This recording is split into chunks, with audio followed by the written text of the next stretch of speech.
Hello, it's Josie, and today I would like to share with you the exercise that I think helped me probably the most with my timing and feel on groundwork.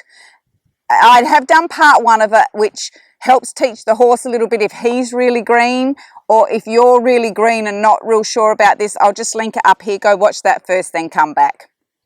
So this exercise you can do in a halter or a bridle. I'm doing it in a bridle, and Rebel's actually saddled today because I'm going to get on after this video and do some work on him. So you can just take 2 minutes before you ride your horse and do a little bit of exercise and really improve not only your timing and feel, but it improves your horse's obedience.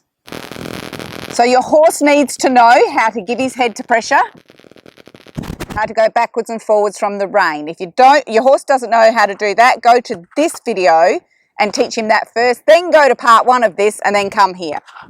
Let's get started. You need to remember, when you're working with the horse on the ground, that you deal with your reins like you would if you were on his back. So they go over his head, so they're not hanging around down here. When you're handling, when you're doing from the right hand side of the horse, you use your right hand. It feels a bit awkward. Well, it did to me in the beginning. It felt a bit awkward, but I've soon got used to it. On the left hand side of the horse, you use your left hand.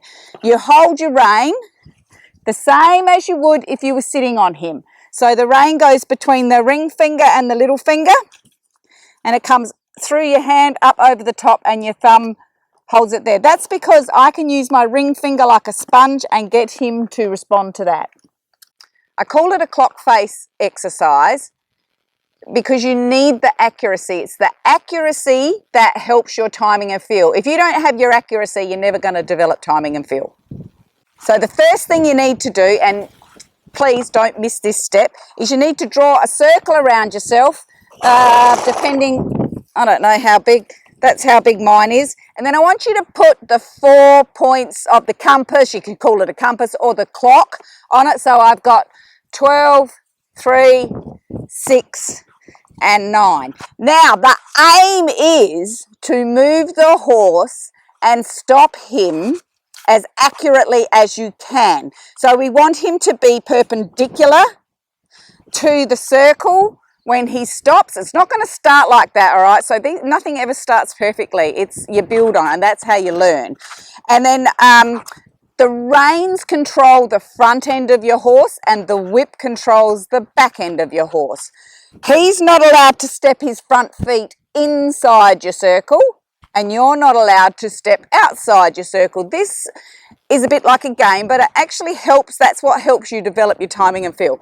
So Rebel has not done this, and in all honesty, for probably, how old are you now? He probably hasn't done this for 3 years or more. I do these exercises with them when I start them under saddle. Then I use the techniques to move them around at home. And he's also had probably 10 days off for Christmas holidays, so he's going to be a bit sluggish because that's his natural way of going. Reins go over the horse as if you're riding him, so they're not dangling around on the ground.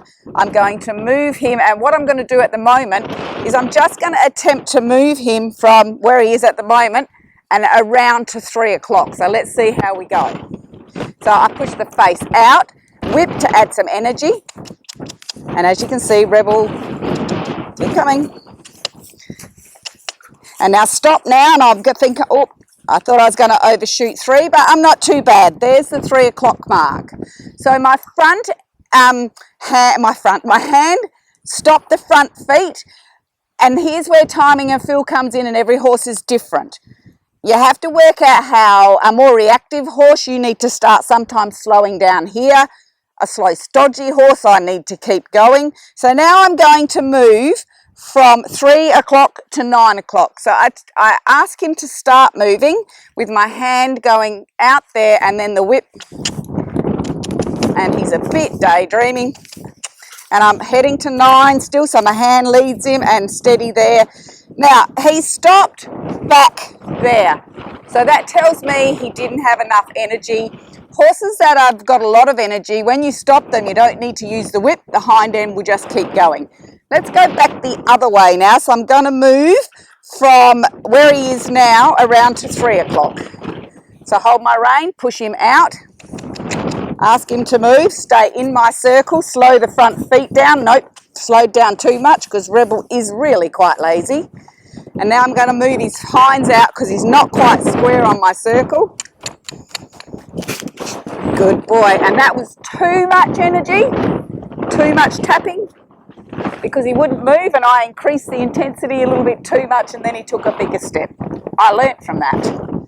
Now I'm going to go from, can't even remember what that number was now, 3 o'clock to 6 o'clock. So I'm going to take him out.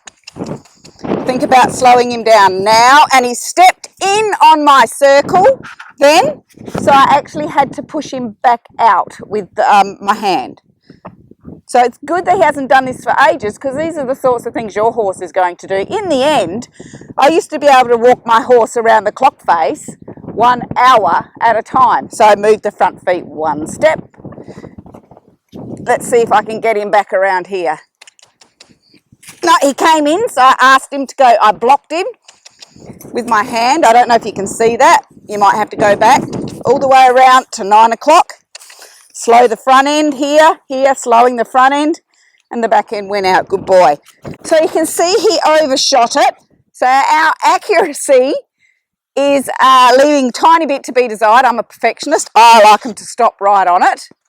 He's a horse. He doesn't care. I might just move him from there to 6 o'clock. Good. 1 step backwards, that was. That's a boy. Whoop. And I'm going to square him up. Whoop. And we're going to come back this way. So if he gets a bit lazy, I am just going to, whoop, he's not come in. I'm actually going to speed this up a bit to try to give him a little bit more energy. So my hand, when he's not leaning on the rein or not pulling away or not pushing in, is just, it's just there. There's just a very light feel with the rein. When he comes to step in, he leans on it. I block him and ask him to step back. If he goes back, I might have to hang and he might pull a bit on it, and then he comes forward. Again, around, sorry, I had chosen 3 o'clock in my head. So you always need to make a decision as to where you're going. So I hope that helps you. Practice it. Let me know how you go. As you can see, Rebel and I need to do a little bit more practice on that. I'm going to not even get on him at the moment today. I'm going to sit here and get him a little bit more reactive, because he's very doughy, and that actually does reflect under saddle. He can be difficult to get to go forward and in front of my leg. So what you see down here correlates to what you see under saddle. So I'm going to actually give him a little tune up today before I get on him. Thanks, guys.